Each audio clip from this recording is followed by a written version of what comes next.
بات سمجھ میں آ رہی؟ جب جب گناہ ہو گئے وہ جائیں، توبہ اور بخشش کا ذریعہ اللہ نے جو بتایا، قرآن کی بات کر رہا ہوں، جاؤک اے رسول، یہ مومنین آپ کے دربار میں آئیں، اللہ سے بخشش مانگیں اور رسول بھی ان کے لیے سفارش کریں، لوجد اللہ تواب الرحیم، پھر وہ اللہ کو توبہ قبول کرنے والا پائیں گے، رحم کرنے والا پائیں گے۔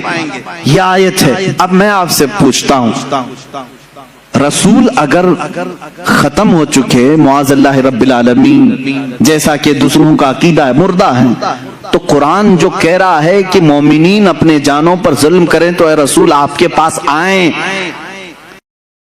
تو کیا کسی مردے کے پاس جانے کو قرآن حکم دے رہا ہے؟ اب اس کے جواب میں وہ یہ لوگ کہتے ہیں نہیں، یہ رسول کی زندگی میں آیت آئی تھی، رسول کی زندگی میں یہ آیت آئی تھی، اور جو اس وقت گناہ کر رہے تھے ان کو حکم تھا کہ وہ رسول کے پاس آئیں، رسول ان کی سفارش کریں گے تو اللہ ان کی توبہ قبول کرے گا۔ میں ان سے کہتا ہوں میرے عزیز، پھر ہمارا کیا قصور ہے؟ قرآن کیا اسی زمانے کے لیے اترا تھا یا قیامت تک کے لیے آیا ہے؟ قرآن کب تک کے لیے ہے؟ قیامت تک کے لیے۔ میرے عزیز، قرآن کی آیت صبح قیامت تک کے لیے ہے، یہ صرف اس زمانے کے مسلمانوں کے لیے آیت نہیں آئی، صبح قیامت تک کے مومنوں کے لیے آیت آئی ہے کہ اگر تم میں سے کسی سے گناہ ہو جائے تو تم کہاں جاؤ؟ کہاں جاؤ گے؟ رسول کے پاس۔ یہ آپ کھل کر کے بولو، ڈرو مت کہ کیسے جائیں گے، ویزا لگے گا کہ نہیں لگے، میں بتاتا ہوں، اس پر بھی میں آتا ہوں، لیکن قرآن کی بات ہے۔ اللہ نے کیا فرمایا؟ اگر گناہ ہو جائیں تو تم کہاں جاؤ؟ پھر ڈر ہے آپ کو؟ کہاں جائیں؟ رسول کے پاس جائیں۔ اب رسول کے پاس جانے کے بعد دو کام ہیں آپ کے، ایک آپ کی طرف سے، ایک رسول کی طرف سے۔ آپ اللہ کی بارگاہ میں توبہ کریں گے، رسول آپ کی سفارش کریں گے، تب آپ کی توبہ قبول ہوگی۔ اب آپ سوال آتا ہے، ہر ایک کی طاقت نہیں سفر کرنے کی، کیسے جائیں مدینے؟ ٹکٹ مہنگا ہے، اب تو لاک ڈاؤن میں ویزا بھی نہیں لگتا ہے، تو کیا اللہ تبارک تعالیٰ کسی بندے کو اس کی طاقت سے زیادہ کا حکم دے گا؟ جو تم نہیں کر سکتے اس کا حکم شریعت میں آتا ہے۔ اسلام نام ہی ہے اس چیز کا، اللہ بندے پر اتنا ہی حکم ڈالتا ہے جتنا وہ کر سکتا ہے، جو نہیں کر سکتا اس کا حکم نہیں آئے گا۔ اب تم سب لوگ مل کر کے کہو گے کہ ہمارے آج جانے کی طاقت ہی نہیں، اور اللہ نے حکم کیسے دے دیا؟ گناہ تو آج صبح بھی ہوئے ہم سے، دوپہر میں بھی ہوئے، شام میں بھی ہوئے، اور اللہ فرما رہا ہے رسول کے پاس جائیں۔ اب اس حساب سے دیکھا جائے تو کبھی ٹکٹ ملے نہ ملے، کیسے جائیں رسول کے پاس؟ میرے عزیزوں، پھر تمہیں حیات النبی کا عقیدہ اور حاضر و ناظر کا عقیدہ لینا پڑے گا، لینا پڑے گا۔ اے عزیز، اللہ نے تجھے کب کہا کہ تو چلتے ہوئے، سفر کرتے ہوئے، اس طرح اڑتے ہوئے ٹرین میں، بس میں آ جا رسول کے پاس؟ اللہ نے یہ فرمایا بس تو رسول کے پاس آ، چاہے جسم کے ساتھ آ یا تصور کے ساتھ آ، چاہے جسم کے ساتھ آ یا تصور کے ساتھ آ، ہم تو کہتے ہیں حاضر ہیں۔ حضور پاک صلی اللہ تعالی علیہ وسلم کی بارگاہ میں جب ہم کھڑے ہوتے ہیں تو یہ کہتے ہیں حاضر ہیں در دولت پہ گدا، سرکار توجہ فرمائیں۔ تم جہاں سے کہو گے سرکار سنتے ہیں۔ تو حاضری ہو گئی۔ یہاں ابھی آنکھ بند کر لیا آپ نے، ملا باڑے کی مسجد میں بیٹھے ہیں، گناہوں سے توبہ کرنی ہے، قرآن کی آیت پر عمل کرنا ہے ہم کو۔ اللہ نے فرمایا رسول کے پاس جانے کا حکم اللہ نے کیا۔ اب میں یہاں بیٹھا، چل کے جانے کے لائق نہیں، آنکھ بند کر لیا، منٹ بھی نہیں لگے مدینے پہنچ گیا، منٹ بھی نہیں لگے۔ یہ کتنی تیز حاضری ہے! بارگاہ رسول میں کھڑے ہونے کا تصور لے آیا، اور پھر سامنے اپنے رسول کو حاضر پا کر کے اب توبہ کرنا شروع کیا۔ استغفر اللہ ربی من کل ذنب واتوب الیہ۔ اللہ تو نے فرمایا گناہ ہو جائیں تو رسول کے پاس آ جا، میں آ گیا۔ اب تو نے فرمایا بخشش طلب کر مجھ سے، میں نے بخشش بھی طلب کر لی، استغفار بھی پڑھ لیا۔ تیسرا کام ہے اب رسول کا، اللہ کے رسول سفارش کریں کریں. اب رسول کے پاس تمہیں کہنا ہوگا اے اللہ کے رسول حکم خدا پر میں آپ کے پاس آیا ہوں اور حکم خدا پر میں نے استغفار بھی کر لیا, بس آپ کے استغفار کی آپ کے سفارش کی دیر ہے اور اللہ میری توبہ قبول کرے گا. یہی تو عقیدہ بریلی کا امام بار بار تمہیں کہہ رہا ہے. رسول کریم صلی اللہ تعالی علیہ وسلم کے دربار میں آؤ, یہاں میرے عزیزوں گناہوں کی بخشش طلب کرو اور رسول بے حساب دیتے ہیں اور اللہ تبارک و تعالیٰ ان کی سفارش کو سنتا بھی ہے اور بندوں کو پاک کر کے وہاں سے روانہ بھی فرماتا ہے. اب اس کی دلیلیں میں دیتا ہوں. ایک اور قرآن کی آیت پڑھ کر کے میں آگے آؤں گا کہ رسول اس وقت بھی معاف کرتے ہیں کہ نہیں کرتے ہیں. کیسے پتہ چلے گا؟ آتے ہیں کہ نہیں آتے ہیں, زندگی میں ہیں یا نہیں ہیں, اس کو کچھ دلائل سے میں ثابت کروں گا. دوسری ایک آیت ہے قرآن پاک میں اور وہ بھی بہت حوصلہ افزا آیت ہے ہمارے لیے, بہت حوصلہ افزا ہے. اس میں بھی دیکھیں آپ عربی کے گرامر تھوڑے بہت اگر مسلمانوں کو معلوم ہو تو کبھی گمراہ نہیں ہوں گے انشاءاللہ, کوئی ان کو بہکائے گا نہیں. میں آپ کو تاریخ بتاؤں, اللہ تبارک و تعالیٰ پہلے کی امتیں جب نافرمانی کرتی تو عذاب آ جاتا. قوم لوط پر بہت بھیانک عذاب آیا, قوم سمود پر بھیانک عذاب آئے, نوح علیہ السلام کی قوم پر بہت بھیانک عذاب آئے, شعیب علیہ السلام کی قوم پر بہت عذاب آئے. سب قومیں جب نافرمانی کرتی تو ان کے عذابات بھی کیسے تھے. بعض قوموں کو خنزیر بنا دیا گیا, بعض کو بندر بنایا گیا, بعض کے لیے زمین پھٹ گئی سب اندر چلے گئے, بعض کے لیے آسمان سے پتھر برسائے گئے, نوکیلے پتھر وہ برستے تھے تو ان کی کھوپڑیاں پڑ جاتی تھیں. تو یہ سخت ترین عذابات آئے, لیکن اللہ تعالیٰ نے رسول پاک صلی اللہ تعالیٰ علیہ وسلم کی اس گنہگار امت جس میں ہم اور آپ ہیں ہمیں ایک تحفہ دیا. اب اللہ تعالیٰ فرماتا ہے وَمَا كَانَ اللَّهُ لِيُعَذِّبَهُمْ, اللہ تعالیٰ اب اس امت پر ویسے عذاب نازل نہیں کرے گا. اللہ کی طرف سے ہے یہ.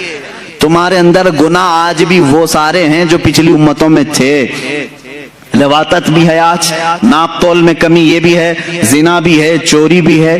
یہ سب گناہوں میں جب وہ قومیں ملوث ہوتی تھی تو عذاب آتا تھا. آج نہیں ہے عذاب, ہے خسف اور مسخ کا عذاب. باقی دوسرے عذابات تو آئیں گے, وہ تو آ ہی رہے ہیں, لیکن جو بڑے عذاب آسمان سے پتھروں کی بارش, خنزیر کی شکل بن جانا, بندر کی شکل بن جانا, سارے انسانوں کی ایسا عذاب آیا نہیں آئے گا. رب تعالیٰ نے یہ فرمایا اب اس امت پر اللہ ویسا عذاب نہیں نازل کرے گا. کیوں مولا, کیوں اب ایسا عذاب نہیں آئے گا؟ 9ویں پارے کی آیت سورہ انفال میں اللہ فرماتا ہے وَأَنْتَ فِيهِمْ, اس لیے کہ میرا محبوب تمہارے درمیان میں ہے. میرا محبوب تمہارے درمیان میں ہے. میرے عزیزو اللہ نے فرمایا وَأَنْتَ فِيهِمْ, آپ ان کے بیچ میں ہیں. اب یہاں پر بھی وہی قاعدہ ہے جو کلمے کا میں نے بتایا. رسول کو اس وقت کہا گیا تھا آپ ان کے بیچ میں ہیں. وہ 100 سال پہلے بھی ہمارے بیچ میں تھے, 1000 سال پہلے بھی ہمارے بیچ میں تھے, کل بھی ہمارے بیچ میں تھے, آج بھی ہمارے بیچ میں ہیں. اور رسول پاک صلی اللہ تعالی علیہ وسلم ہمارے درمیان ہیں. یہ کون کہہ رہا ہے؟ اللہ رب العزت. کہاں فرما رہا ہے؟ قرآن پاک میں. اگر تم کہتے ہو رسول نہیں ہے, مر کر ختم ہو گئے, تو پھر میں کہتا ہوں عذاب آ جانا چاہیے, عذاب آ جانا چاہیے, پتھر برسنا چاہیے, کم سے کم ان پہ تو برسنا چاہیے جو رسول کو مر کر ختم کر دیے. نہیں نا, ان کے عقیدہ رکھنے سے رسول ختم تو نہیں ہوتے. رسول پاک صلی اللہ تعالی علیہ وسلم اپنی قبر انور میں زندہ ہیں اور اسی وجہ سے اللہ تعالیٰ نے بھیانک عذابوں کو روک لیا ہے. بھیانک عذاب روک لیے گئے ہیں. عزیزان گرامی وقار, یہاں سے یہ بات ثابت ہوئی کہ رسول پاک صلی اللہ تعالی علیہ وسلم اپنی امت کے درمیان ہمیشہ رہیں گے, ہمیشہ رہیں گے. وَأَنْتَ فِيهِمْ. اور ایک بات میں آپ کو بتا دوں, ایک بڑی بات, میلاد بھی ہم منا رہے ہیں اور میلاد ہی کے یہ تو مجالس ہے نا, میلاد کی محفلیں ہیں. اب یہاں سے کچھ چیزیں سمجھنی پڑتی ہیں. دیکھیں دنیا کا ایک اصول ہے, جس کے لیے محفل سجاتے ہیں, جس کے لیے محفل سجاتے ہیں, جب تک وہ رہتا ہے تب تک محفل ہے کہ نہیں؟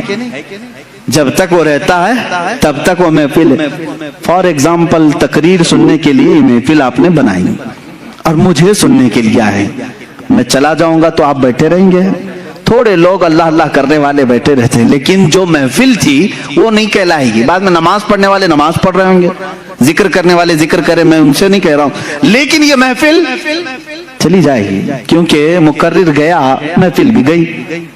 دولہا آتا ہے, دولہا کے آنے سے پہلے اسٹیج بھی سجا ہے, کرسی بھی لگی ہے, باراتی بھی کھڑے ہیں, سب انتظار میں نا. دولہا آیا, شام تک رکا, دلہن کو لے کر گیا باراتی. اب کیا کریں گے, کھانا بھی ختم ہو گیا, وہاں ہال میں رات تو نہیں بتائیں گے, چلے جائیں گے. اور ڈیکوریٹر کیا کرے گا, ڈیکوریشن نکال لے گا, کرسی ہٹا دی جائے گی, سٹیج ختم ہو جائے گا. یہی تو اصول ہے نا دنیا کا. جس کے لیے محفل سجی ہے وہ جائے گا تو محفل بھی ختم ہو جائے گی. اب میں آؤ حدیث پاک سناتا ہوں. اللہ کے نبی صلی اللہ تعالی علیہ وسلم فرماتے ہیں, رب ذوالجلال اپنے رسول سے فرما رہا ہے, لولاک لما خلقت الدنیا والافلاک والارضین. اے رسول, اگر آپ کو دنیا میں بھیجنا نہ ہوتا تو نہ میں آسمانوں کو بناتا, نہ زمینوں کو بناتا, نہ دنیا کو بناتا, کچھ نہیں بناتا اگر آپ کو دنیا میں بھیجنا نہ ہوتا. پتہ یہ چلا اللہ رب العزت نے یہ ساری کائنات میرے محبوب کے لیے سجائی ہے, اپنے حبیب کے لیے سجائی ہے. رسول آنے والے تھے, ان کے آنے سے پہلے 1,24,000 انبیاء کو باراتی بنا کر بھیجا گیا ہے, انتظار میں بھیجا گیا ہے. آسمان کا شامیانہ تانا گیا, زمین کا بچھونا بچھایا گیا, ستاروں کی چمکاہٹ لگائی, جگمگاہٹ لگائی گئی, چاند و سورج کو لائٹنگ کے طور پر کائنات میں سجایا گیا ہے. اور یہاں پر درختوں کے پھل پودے سارے یہ سجاوٹ میں اللہ رب العزت نے ہر چیز فرما دی, اور انسانوں کے بھی ایک عظیم جھرمٹ رکھا. اور اس کے بعد اللہ کا وہ محبوب دولہا بن کر 12 ربیع الاول شریف کو آیا, جس کے انتظار میں ساری کائنات تھی. چاند بھی اسی کے انتظار میں تھا, سورج بھی اسی کے انتظار میں تھا, آسمان بھی اسی کے انتظار میں ہے, زمین بھی اسی کے انتظار میں ہے, انبیاء بھی اسی کے قصیدے پڑھ کر کے دنیا سے گئے. اب وہ رسول دولہا بن کر کے آیا, اپنی حیات طیبہ کے 63 سالہ اس رسول پاک نے ظاہری زندگی میں گزارے. اب میں آپ سے سوال کرتا ہوں, رسول 63 سال کے بعد اپنے آپ کو پردہ فرما لیا, ہمارے چشم عالم سے روپوش ہوئے. مجھے بتاؤ, دولہا دنیا سے گیا ہے, میں پوچھتا ہوں چاند تو کیوں چمک رہا ہے, سورج ابھی کیوں باقی ہے, زمین کیوں ابھی تک ٹھہری ہے, آسمان کا شامیانہ کیوں لگا ہے, یہ پیڑ پودے ابھی تک کیوں باقی ہیں, یہ کیوں ہیں؟ دولہا چلا گیا, ڈیکوریشن ختم ہونی چاہیے, دولہا گیا, ساری سجاوٹ جانی چاہیے. تو تمہیں چاند جھلا کر کے کہے گا, جلال میں سورج کہے گا, نادان تو کیا سمجھ رہا ہے, دولہا گیا نہیں, دولہا اب بھی موجود ہے, دولہا اب بھی موجود ہے.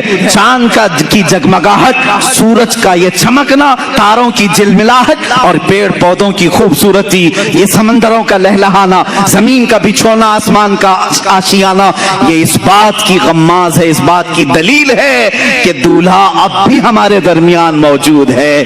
یہ اور بات ہے کہ چند عالم کے لیے وہ اپنے آپ کو پردے میں رکھا ہے, پھر دولہا اپنی اور اعلیٰ شان کے ساتھ قیامت کے دن رونما ہوگا. یہ رسول پاک کی حیات کی سب سے بڑی مثال ہے. میرے عزیزوں, میں کہتا ہوں دولہے کے لیے سجایا گیا تھا تو سجاوٹ ختم ہونی چاہیے کہ نہیں, سجاوٹ ختم ہو جانی چاہیے تھی. یہ سجاوٹ آج بھی ہے, یہ اسی کی بات کی دلیل ہے کہ وہ دولہا آج بھی موجود ہے. وہ جو نہ تھے تو کچھ نہ تھا, وہ جو نہ ہو تو کچھ نہ, وہ اگر نہیں ہے تو پھر کچھ نہیں ہونا چاہیے. تمہیں ماننا پڑے گا سب کچھ ہے تو وہ بھی ہیں, سب کچھ ہے تو وہ بھی, وہ جو نہ تھے تو کچھ نہ تھا, وہ جو نہ ہو تو کچھ نہ ہو, جان ہے وہ جہان کی, کیا ہے وہ جان ہے وہ جہان کی, ارے جان ہے تو جہان ہے. تم سب زندہ ہو, اگر جان ہی نکل گئی تو تم سب مردہ ہو جاتے. جان ہے وہ جہان کی, رسول پاک صلی اللہ تعالی علیہ وسلم کیا ہے؟ پوری کائنات کی جان ہے، اور جان ہے تو جہان ہے۔ یہی بات تو امام اہل سنت فاضل بریلوی بھی فرماتے ہیں، اللہ کی سرتاب قدم شان ہے یہ، انسان نہیں انسان وہ انسان ہے یہ۔ قرآن تو ایمان بتاتا ہے انہیں، اور ایمان یہ کہتا ہے میری جان ہے یہ۔ ارے جان اگر چلی گئی تو تم کیوں زندہ ہو؟ جان ہے اب بھی، اور اسی جان کی بدولت یہ گرماہٹ بھی ہمارے اندر ہے۔ اگر یہ تپش آپ دیکھ رہے ہو، یہ حرارت ہمارے جسموں میں دیکھ رہے ہو، تو اسی نور خدا کی برکت ہے۔ وہ رسول پاک کی تربت انہر سے چھن کر آنے والی روشنیاں ہمارے سینوں کو آج بھی منور و مجلہ کی ہوئی ہے۔ اسی لیے تو میں معراج کی شب کے متعلق بھی یہی کہتا ہوں، رسول رات کے وقت سفر پر گئے تھے۔ کتنا لمبا سفر کیے ہیں؟ صرف اگر مکہ سے بیت المقدس کا سفر ناپ لیں تو 1.5 مہینے کا سفر تھا، اور اس کے بعد آسمانوں کا سفر۔ خود میرے آقا فرماتے ایک آسمان سے دوسرے آسمان کی مسافت 500 سال اگر گھوڑا دوڑے تو بھی نہیں طے کر پائے گا۔ اس طرح 7 آسمانوں کا سفر، جنت و دوزخ کے نظارے، عرش و کرسی، لوح و قلم، سب کا دیدار، پھر بارگاہ الہی میں پہنچ، پھر اس کے بعد واپس تشریف لائے۔ لیکن یہاں حیرت اس بات کی ہو رہی ہے، رسول جتنا چاہے لمبا سفر کریں، جب یہ کہا جاتا ہے زنجیر بھی ہلتی رہی بستر بھی رہا گرم، تا عرش گئے پھر آئے محمد صلی اللہ تعالی علیہ وسلم۔ اب عقلیں حیران ہوتی ہیں، شارٹ ٹائم میں، اتنے وقت میں بستر گرم کتنی دیر رہتا ہے؟ 1 منٹ 2 منٹ؟ زنجیر دروازے کی کب تک ہلے گی؟ 1 منٹ 2 منٹ؟ 1 منٹ میں 7 آسمانوں کا سفر، جنت دوزخ کے مشاہدے، یہ سب کیسے ممکن ہے؟ تب بعض محققین نے یہی کہا میرے عزیزوں، وہ جانے کائنات ہے، وہ جانے کائنات ہے۔ اللہ نے کائنات کی جان کو اپنی بارگاہ میں بلایا تھا، تو کائنات کا جو نظام تھا، ٹائم تھا، جہاں تھا وہیں رک گیا، اس لیے کہ جان نہیں ہے تو گھڑی بھی نہیں چلتی ہے۔ گھڑی میں ابھی 11 بج رہے ہوں، 10 بج رہے ہوں، سیل نکال لیا تو وہیں رکے گی کہ نہیں رکے گی؟ اور تم 4 گھنٹے کے بعد سیل ڈالو گے تو 4 بجے سے نہیں چلے گی، کہاں سے چلے گی؟ 12 پہ اگر سیل نکالا تھا 12 سے ہی چلنا ہے، اس لیے کہ تم نے اس کی جان نکالی تھی۔ اب جب جان ڈالو گے وہیں سے چلے گی۔ معراج کی شب مصطفیٰ کریم صلی اللہ علیہ وسلم کو رب نے اپنی دلوں میں بلایا، وہ جانے کائنات کو اپنی بارگاہ میں بلایا۔ تو میں کہتا ہوں وہ سفر 500 سال کا تھا کہ 5000 سال کا تھا یا 5 لاکھ سال کا تھا، یہ ہمیں معلوم نہیں، لیکن کائنات کو رسول نے جہاں چھوڑا تھا وہ وہیں رکی تھی۔ جب وہ جانے کائنات واپس آئی تو جہاں وقت رکا تھا وہیں سے پھر چل پڑا۔ یہ ہے معجزہ میرے آقا صلی اللہ علیہ وسلم کا۔ تمہیں ماننا پڑے گا وہ جانے کائنات ہیں، وہ اصل کائنات ہیں، وہ مقصود کائنات ہیں۔ رسول کریم صلی اللہ تعالی علیہ وسلم کی جب اس حیثیت کو تم سمجھو گے تب پھر تم حضور کے حیات کا انکار نہیں کرو گے۔ حضور پاک کو مردہ مر کر مٹی میں ملنے والا اس طرح کے جسارت والے جرت والے کلمات نہیں بکو گے۔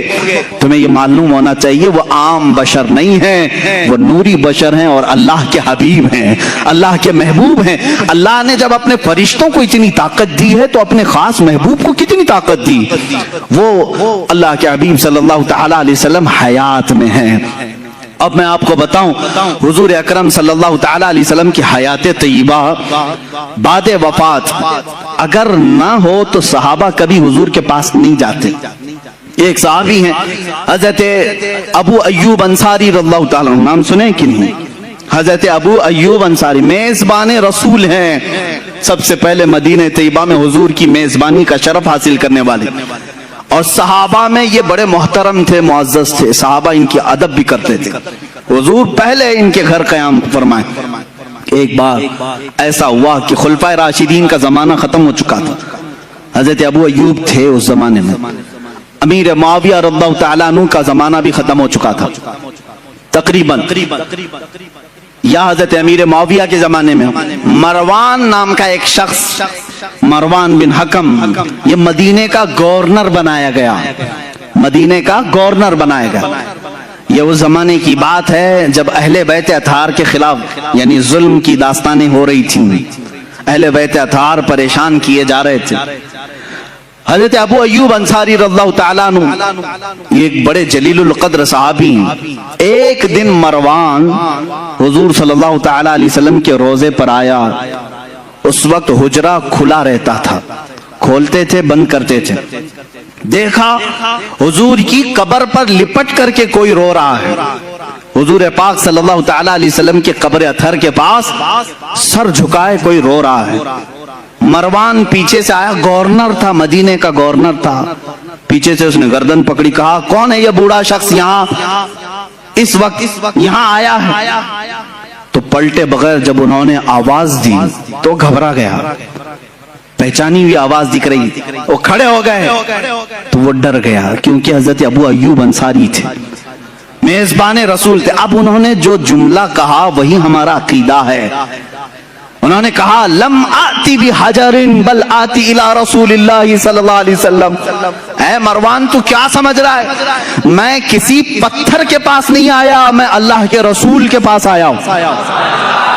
اب اس صحابی کو پوچھو، اللہ کے رسول کے پاس، قبر کو آپ اللہ کا رسول کہہ رہے ہیں؟ قبر کو اللہ کا رسول کہہ رہے ہیں، جبکہ قبر میں حضور وفات ہو کر کے بھی 40 سال ہو گئے. حضرت ابو ایوب کہہ رہے ہیں میں رسول اللہ کے پاس آیا ہوں. اس کا مطلب ہے وہ اللہ کے رسول کو زندہ تسلیم کرتے تھے.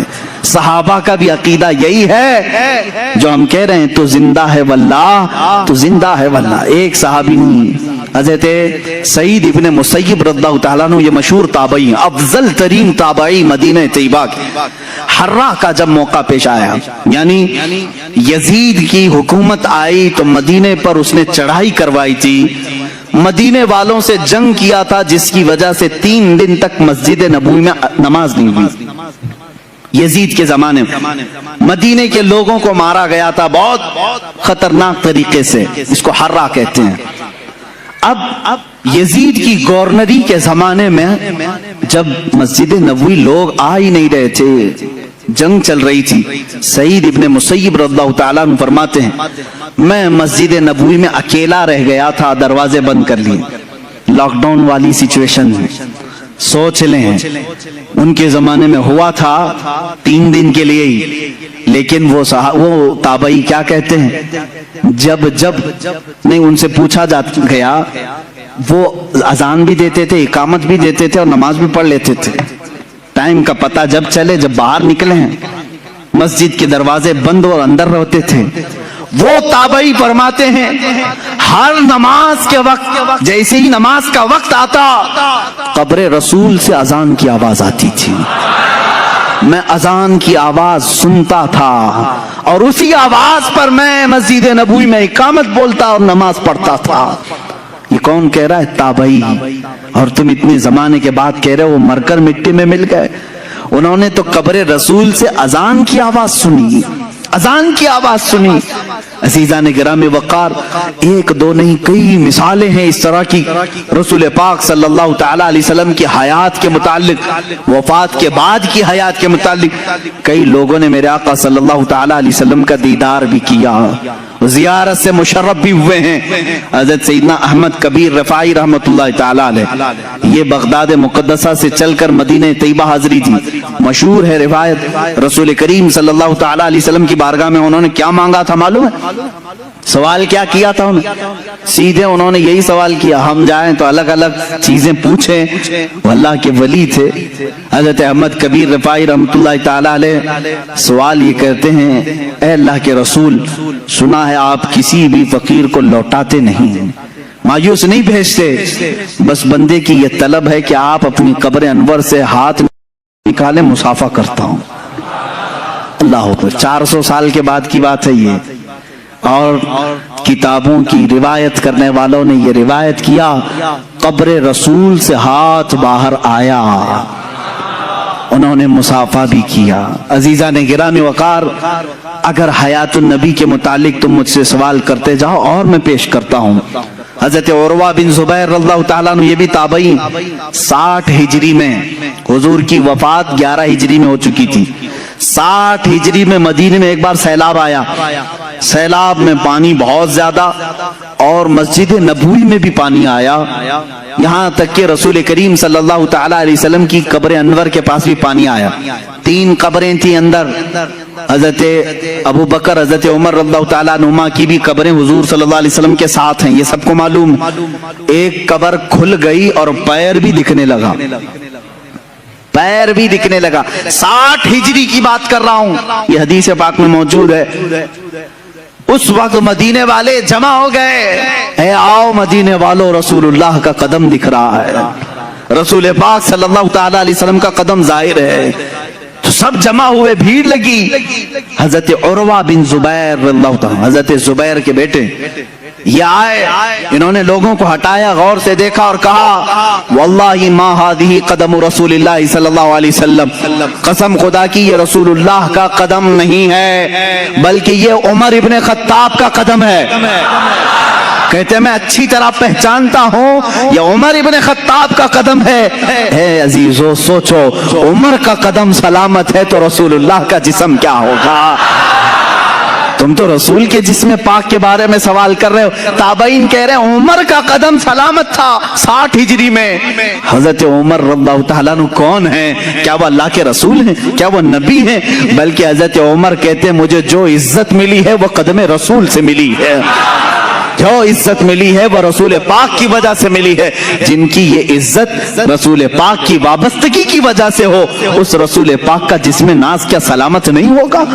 اب آؤ خود حضور کی حدیث ہی میں بتا دوں، نبی اپنی قبر میں زندہ ہے یا نہیں، اتنے بڑے ٹاپک پر ڈسکس کرنے سے پہلے مجھے یہ چاہیے بھی تھا، اور بلکہ آپ اگر کبھی سوال کریں، کوئی سوال کرے تو صرف ایک بات پوچھیں، میاں تو رسول پاک کی معراج کو مانتا ہے کہ نہیں؟ ہاں مانتے ہیں۔ چلو آسمانوں پر جانے کی بات بعد کی، بیت المقدس تک کا تو سفر قرآن سے ثابت ہے۔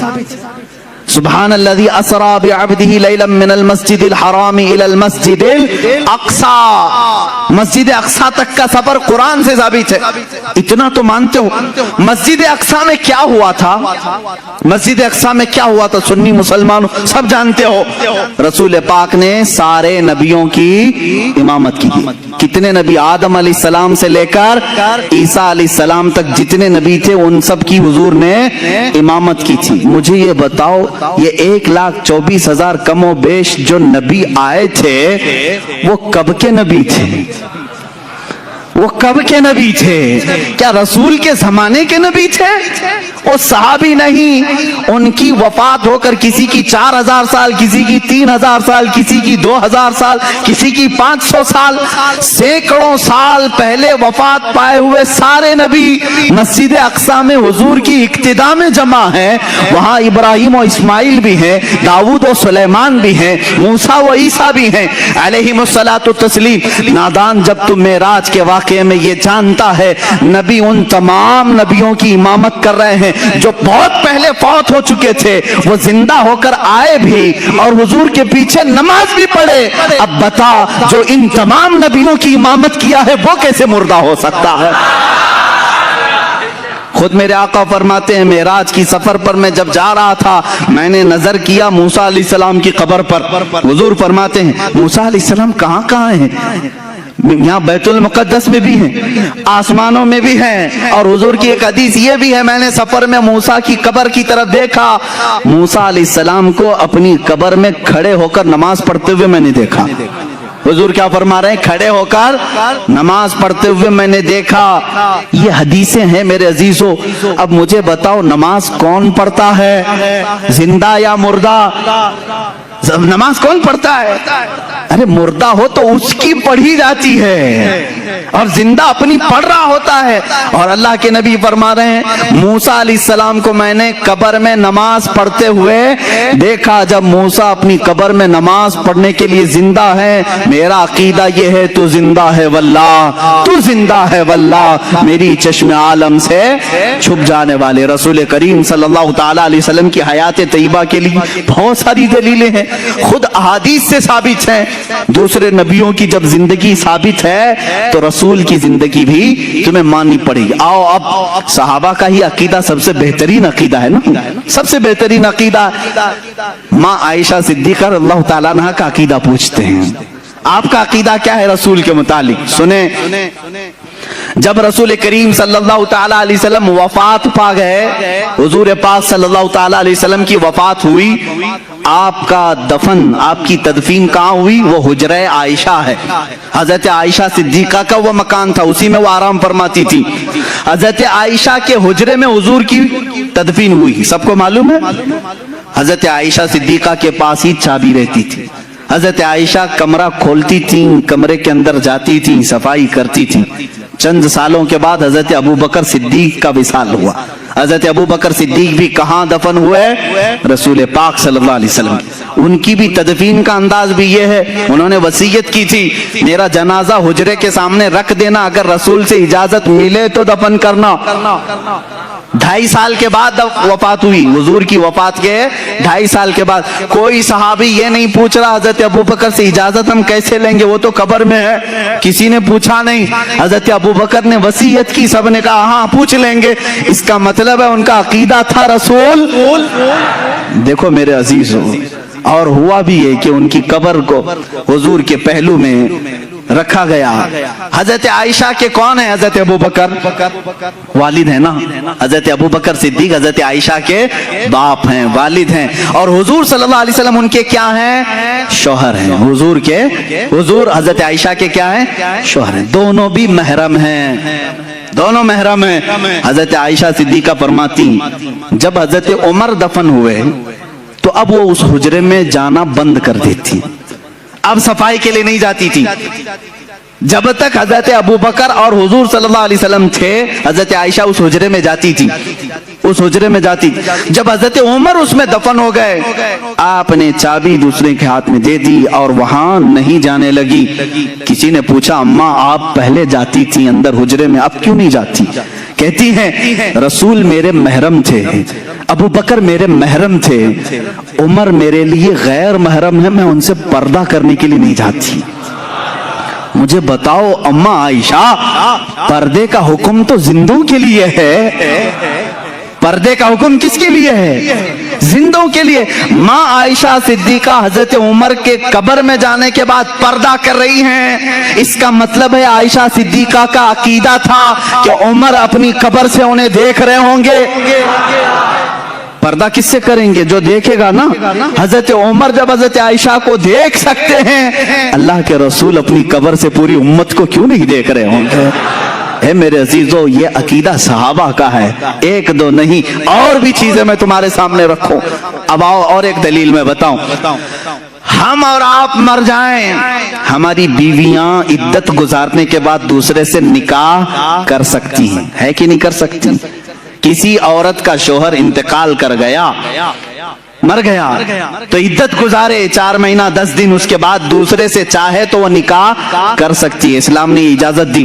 لیکن رسول پاک کی ازواج مطہرات کی یہ خصوصیت ہے کہ وہ زندگی بھر کبھی کسی دوسرے مرد سے نکاح نہیں کر سکتی۔ حضور کی وفات کے بعد بھی کئی ازواج مطہرات باحیات رہیں، اس میں حضرت عائشہ صدیقہ رضی اللہ تعالیٰ عنہ بھی رہیں، کافی سال تک رہیں حضرت عائشہ صدیقہ رضی اللہ تعالیٰ عنہ، لیکن کسی بھی زوجہ نے دوسری شادی نہیں کی، کیونکہ ان کے لیے حرام تھا، کوئی دوسرا ان سے نکاح نہیں کر سکتا تھا۔ کیوں نہیں کر سکتا تھا؟ وہ بھی تو عورتیں ہیں۔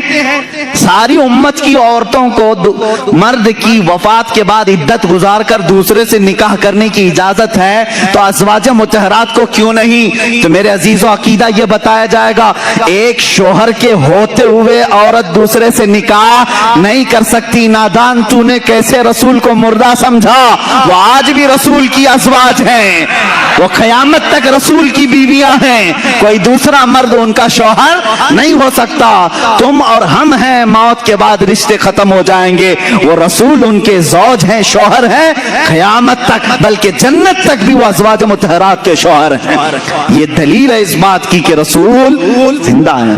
زندہ مرد کی موجودگی میں عورت دوسرے سے نکاح نہیں کر سکتی۔ اور ایک عقیدہ یہاں اور بھی ملتا ہے، اور ایک چیز میں بتاؤں، میاں باغ فدق کا مسئلہ آج بہت کچھ اٹھا ہوا ہے، ایسے ایسے لوگ اٹھ رہے ہیں جن کو اڑنا بھی نہیں آتا، بولنا بھی نہیں آتا۔ ہاں، یہ ان کو یوں سمجھ لیں کہ بارش میں بہت سارے کیڑے آتے ہیں۔ اس وقت شیعوں کی طرف سے یہ مسئلہ اٹھایا گیا، باغ فدق حضور صلی اللہ تعالیٰ علیہ وسلم کا ایک باغ تھا ان کی زندگی پاک میں. آپ کی وفات کے بعد حضرت فاطمہ الزہرا رضی اللہ تعالیٰ عنہا نے وہ حضرت ابو بکر صدیق سے سوال کیا کہ میرے والد کا باغیچہ تھا, ہر ایک کے باپ کے انتقال کے بعد وراثت اس کی اولاد کو ملتی ہے نا. اب حضور کی اولاد میں سوائے حضرت فاطمہ کے کوئی دوسرا تھا نہیں, وراثت میں ان کو ملنا چاہیے تھا باغیچہ. لیکن حضرت ابو بکر صدیق نے یوں فرمایا, اے بطول, اے فاطمہ بنت محمد صلی اللہ علیہ وسلم, آپ کی عظمت, آپ کی شان بہت بلند و بالا, لیکن میں نے آپ ہی کے والد گرامی سے ایک حدیث سنی ہے. حضور نے فرمایا, نحن معاشر الانبیاء لا نورث درہما ولا دینارا. حضور نے فرمایا ہے ہم انبیاء کی جو جماعت ہے ہم وراثت میں کوئی مال نہیں چھوڑتے, اور جو کچھ بھی چھوڑ جائیں وہ پوری امت کے لیے صدقہ ہوتا. رسول کی وراثت نہیں بانٹی جاتی. تو حضرت فاطمہ واپس آ گئی. اتنا ان کے درمیان ہوا تھا, لیکن یہاں ماتھا پیٹ کر کے, سینہ ٹھوک ٹھوک کر کے شیعہ سب کو رلا رلا کر کے کہتے ہیں ہماری ماں فاطمہ کا حق مار لیا تھا ابو بکر نے, صدیق نے جو ہے باغ فدق کھا لیا. اے ظالموں, تم اتنا سمجھتے ہو کہ ابو بکر اگر حق کھا لیے ہوتے تو حضرت علی اس وقت کہاں تھے؟ علی کو کیا تم بزدل آدمی سمجھتے ہو؟ ہم سنیوں سے پوچھو, ہم ان کو شیر خدا کہتے ہیں, وہ حیدر کرار کہتے ہیں, جو اپنے ایک بازو سے خیبر کا قلعہ اکھاڑ دے. ابو بکر صدیق اگر غلط فیصلہ لے رہے ہوتے وہ تنہا علی ہی کافی ہوتے. حضرت علی نے جب حدیث سنی تو ان کا بھی یہ اقرار تھا, ابو بکر نے جو کہا ہے وہ رسول پاک کی حدیث ہے. اگر غلط فیصلہ ابو بکر کر رہے ہوتے تو حضرت فاطمہ کا حق وہ لے کر کے رہتے. حضرت علی کا خاموش رہنا اس بات کی علامت ہے کہ صدیق اکبر رضی اللہ تعالیٰ عنہ نے جو فرمایا وہ غلط نہیں تھا. اب یہاں ہم یہ نہیں کہیں گے بعض یہ معاملات نکلے حضرت ابو بکر خطا پر تھے کہ حضرت فاطمہ خطا پر تھی. نادانو, تم ہوتے کون ہو ان دونوں کے درمیان خطا ناپنے والے؟ ان دونوں کو خطا پر وہ کہے گا جو ان دونوں سے بڑا ہوگا. فیصلہ کون کرے گا ان کے درمیان کی باتیں؟ ان سے جو بڑا ہوگا. میں یہ معاملہ اللہ کے حوالے کرتا ہوں, قیامت کے دن اللہ خود ہی فیصلہ فرمائے گا جو بھی معاملہ ان کے درمیان رہا ہو. لیکن اہل سنت و جماعت کا عقیدہ یہ ہے صدیق اکبر رضی اللہ تعالیٰ عنہ اپنی جگہ پر حق تھے, فاطمہ الزہرا رضی اللہ تعالیٰ عنہ اپنی جگہ پر حق تھی, دونوں حق پر ہیں. ہم ان میں سے کسی کو بھی غلط نہیں کہتے, بلکہ ان کے متعلق زبان کھولنے کو بھی ہم اپنی ایمان کی تباہی سمجھتے ہیں. یہی عقیدہ رہنا چاہیے, یہی عقیدہ رہے. اب آؤ میرے عزیزو, یہ بات ہو گئی, باغ فدق کا مسئلہ ہے اور دیگر چیزیں بھی ہیں. حضور کی وراثت کیوں نہیں بانٹی گئی؟ نبی کی وراثت کیوں نہیں دی گئی؟ اب اس کو ایک عاشق رسول نے اپنی کتاب میں یوں بیان کیا, کہا ہے میاں جو کچھ بھی وراثت بڑھتی ہے وہ انسان کے مرنے کے بعد. زندگی میں اگر میں کچھ بیٹے کو دے دوں تو اس کو وراثت نہیں کہتے, اس کو کہتے ہیں ہبہ, یہ بخشش ہے, یہ دے دیا باپ نے. موت کے بعد وراثت بڑھتی ہے. ظاہر سی بات ہے, باپ کو گھر میں رکھا اور وراثت کی بات کر رہے ہو تو نہیں, یہ وراثت نہیں ہے. تم جائیداد کی لڑائی کہہ سکتے, وراثت نہیں.